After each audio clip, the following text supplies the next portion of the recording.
آپ نے نعتیں سنی، کئی خاں سے سنی. یہ نعت خاں پڑھتے ہیں، لکھنے والے اور ہوتے ہیں. یہ الگ بات کہ کوئی نعت خاں ایسا بھی ہوتا ہے جو لکھتا بھی ہے. الحمدللہ مجھے بھی یہ شرف حاصل ہے، لکھتا رہتا ہوں، پڑھتا رہتا ہوں. تو لکھنے والے یا تو کسی سے متاثر ہوتے ہیں، کسی کی لکھائی سے، کسی کے کلام سے، یا کوئی سیرت پڑھی ہوتی ہے، یا تھوڑا بہت مطالعہ ہو جاتا ہے، تو وہ اپنے مطالعہ کی روشنی میں اور کسی سے متاثر ہو کر اپنے جذبات کو اشعار کا روپ دیتے ہیں. لیکن مجھے کہنے دیجئے کہ کچھ ہستیاں ایسی بھی گزری ہیں کہ جو آقائے دو عالم صلی اللہ علیہ وسلم کو دیکھ دیکھ کر نعت لکھتی ہیں. انہی میں سے ایک تاجدار گولڑا پیر میر علی شاہ صاحب. جب آپ حرمین شریفین روانہ ہوئے، راستے میں آپ نے غالباً عشاء کی یا عصر کی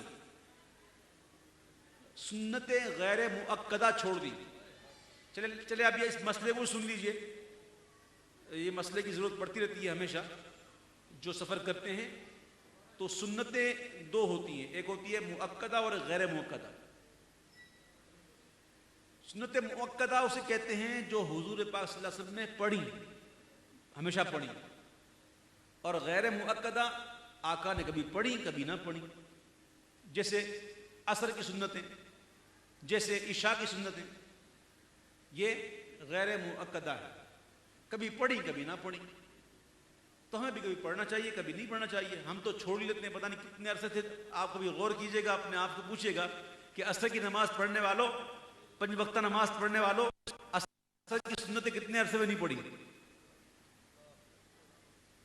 کبھی پڑھ لے کبھی چھوڑ دیں. ٹھیک ہے. سفر کے اندر سنتیں مؤکدہ جو ہوتی ہیں وہ سفر میں غیر مؤکدہ ہو جاتی ہیں. فرض میں قصر ہو جاتی ہے، یعنی کہ 4 فرض کے 2 پڑھنے پڑتے ہیں. اور قصر کس پہ ہے؟ ظہر میں، عصر میں اور عشاء میں. ظہر کے 4 فرض، عصر کے 4 فرض اور عشاء کے 4 فرض کو 2 پڑھیں گے. اور سنت مؤکدہ جو ہے وہ غیر مؤکدہ ہو جاتی ہیں سوائے مغرب کی سنتیں اور فجر کی سنتوں کے. یعنی کہ فجر کی سنتیں اور مغرب کی سنتیں وہ سنتیں ہیں جو آقا کریم صلی اللہ علیہ وسلم نے سفر میں بھی نہیں چھوڑی. اور کوئی فجر کے لیے اٹھتا ہے اور آنکھ دیر سے کھلی اور اتنا وقت نہیں کہ سنتیں پڑھیں، تو پہلے وہ فرض پڑھے گا اور پھر سورج نکلنے کا انتظار کرے گا. سورج نکلنے کے بعد 20 منٹ تقریباً وہ اوپر کو بلند ہو جائے تو اس کے بعد سنتیں پڑھے گا. یہ سنتیں. اور اگر مسجد میں امام جماعت کروا رہا ہے اور اتنا یقین ہے کہ سلام پھیرنے سے پہلے میں سنتیں پڑھ لوں گا اور جماعت میں داخل ہو جاؤں گا، تو حکم یہ ہے کہ پہلے سنتیں پڑھے. تو فجر کی سنتیں اور مغرب کی سنتیں یہ سفر میں بھی آقا کریم صلی اللہ علیہ وسلم نے نہیں چھوڑی. باقی سنتیں غیر مؤکدہ ہو جاتی ہیں. اب کمال کی بات دیکھیں، پیر میر علی شاہ صاحب نے سفر میں سنتیں غیر مؤکدہ چھوڑی، سنتیں غیر مؤکدہ چھوڑ دی. اور آپ آرام کی غرض سے لیٹ گئے وادی حمرا میں. کہاں رکے؟ وادی حمرا میں. اور میرے آقا نے زیارت عطا فرمائی اور آقا نے فرمایا یا بنیا، اے میرے بیٹے، آج میری سنتیں چھوڑ دی. اب بندہ غور کرے، اپنے آپ کو دیکھے کہ ہم نے کتنی نماز فرض چھوڑی. کیا کبھی حضور نے ہم سے پوچھا آ کر کہ فجر کیوں نہیں پڑھی، ظہر کیوں نہیں پڑھی؟ کبھی ایسا ہوا؟ وہاں سنتیں غیر مؤکدہ چھوڑنے پر حضور نے زیارت دے دی. یہ بڑوں کی باتیں ہیں، یہ عام لوگ نہیں ہیں، یہ اللہ کے ولی ہیں، ان کی شان ہی نرالی. اب اسی کیفیت میں ہے وہ دیدار کا کیف و سرور چھایا ہوا، اور اسی کیفیت میں عرض کرتے ہیں آج سکھ مترا دی ودھیری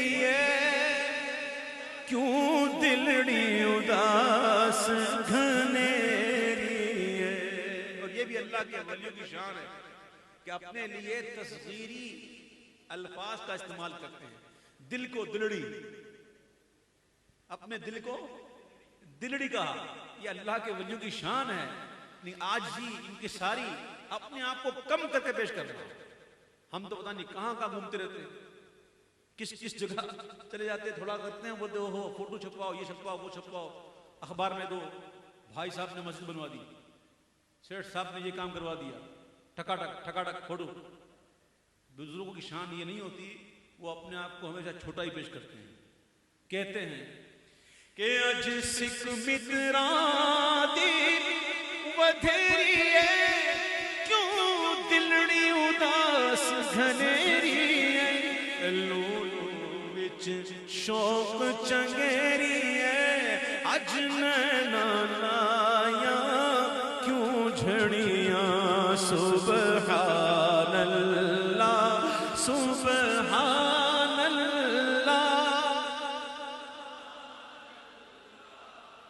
سبحان اللہ۔ خواب میں جلوہ دیکھا، جلوہ دیکھا، جلوہ دیکھا، اور کہتے گئے مکھ چند بدر شاشانی ہے، متھے چمکے لاٹ نورانی ہے، مکھ چند بدر شاشانی ہے، متھے چمکے لاٹ نورانی ہے، او کالی زلف تے اکھ مستانی ہے، پھر سنو سمجھو انہاں دی کالی زلف تے ساڈی اکھ مستانی ہے، او مخمور اکھی ہن مد بھریا، سبحان اللہ سبحان اللہ۔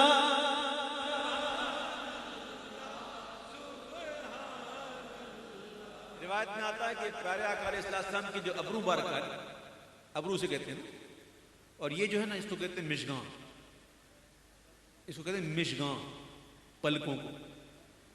ابرو مبارکہ جو ہے وہ روایت میں آتا ہے کہ آقا کریم صلی اللہ علیہ وسلم کی ابرو مبارکہ کو دور سے دیکھنے پر ایسا لگتا تھا جیسے ملی ہوئی ہے اور کمان کی طرح۔ ان کے گیسو نہیں رحمت کی گھٹا چھائی ہے، ان کے ابرو نہیں دو قبلوں کی یکجائی ہے، دور سے دیکھنے پر ایسا لگتا جو ملے ہوئے ہیں۔ اب دیکھیے پیر میرے علی شاہ صاحب نے نقشہ کھینچا کہ دو ابرو قوس مثال دسن جے تینوں کے مزاد تیر چھٹن، کمان قوس، اور کمان کے اندر کیا ہوتا ہے؟ تیر، اور تیر جب نشانے میں لگتا ہے تو زخمی کر دیتا ہے اور کسی کو مار دیتا ہے۔ یہ عشق کی باتیں ہیں، حضور کے عشق کے تیر سے زخمی ہونے والے یا شہید ہونے والے کی بات ہے۔ آئے ہائے، پھر کہتے ہیں کہ دو ابرو قوس مثال دسن جے تینوں کے مزاد تیر چھٹن، لباں سرخ آنکھاں کے لال یمن، لباں سرخ آنکھاں کے لال یمن، چٹے دنگ موتی دیا ہن لڑیاں، سبحان اللہ سبحان اللہ سبحان اللہ۔ یہ سب خواب کی باتیں ہیں، جو خواب میں دیکھا اس کی باتیں ہیں۔ اب آگے سنیے گا، ابھی تو خواب کی باتیں ہیں۔ کہتے ہیں کہ ایسے صورت نو میں جانا کہ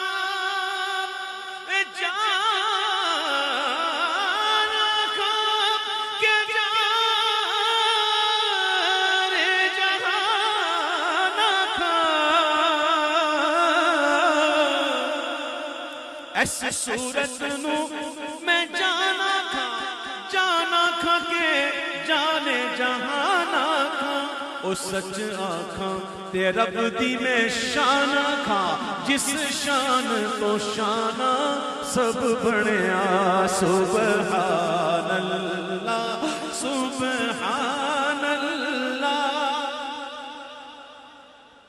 سبحان اللہ.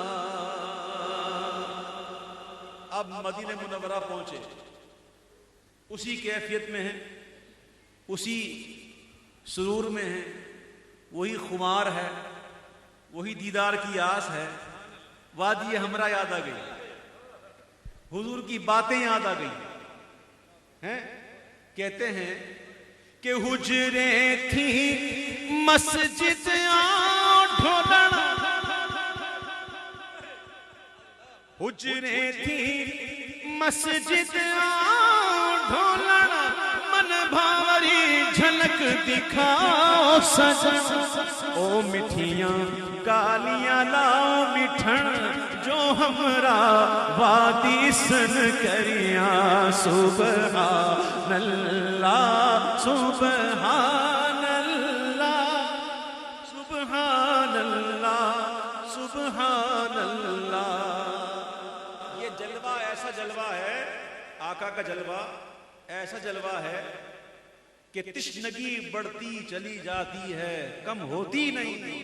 کر لیا 100 بار بھی جس نے ذرا دیدار ہو. یہ دیدار ایک دفعہ کرنے سے، دیدار کا شربت ایک دفعہ پینے سے پیاس بجھتی نہیں، بڑھتی ہے. حضور مفتی اعظم ہند فرماتے ہیں کہ شربت دید نے اور آگ لگا دی دل میں. حالانکہ شربت تو آگ بجھاتا ہے، لیکن یہ کون سا شربت ہے؟ شربت دید نے اور آگ لگا دی دل میں. تپش دل کو بڑھایا ہے، بجھانے نہ دیا. اب کہاں جائے گا نقشہ تیرا دل سے میرے، تہ میں رکھا ہے اسے دل نے گمانے نہ دیا. یہ جلوہ ایسا جلوہ ہے کہ پیاس بجھتی نہیں. حجرے تھی مسجد ڈھولن، من بھاوری جھلک دکھاؤ سجن. او مٹھیاں گالیاں لاؤ مٹھن، جو ہمرا وادی سن کریاں.